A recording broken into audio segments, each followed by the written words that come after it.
আর ওই যে দেখতে পাচ্ছ ওদিক দিয়ে চলে যাচ্ছে বড় মার পুজো দেওয়ার লাইন। সেই বিশাল বড় লাইন পেরিয়ে সোজা চলে আসলাম লঞ্চ ঘাটে, মানে গঙ্গার ঘাটের কাছে। আর এখানে লঞ্চ ঘাটে এসে আমি আগে ওপারে যাওয়ার টিকিট কেটে নেব।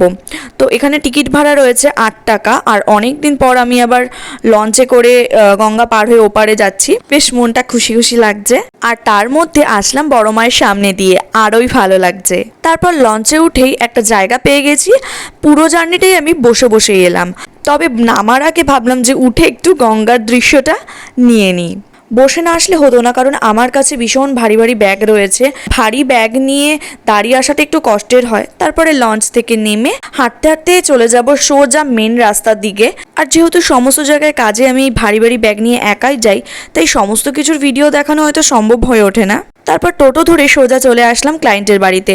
দেখা হচ্ছে পরের ভিডিওতে মেকআপ লুক নিয়ে। টাটা।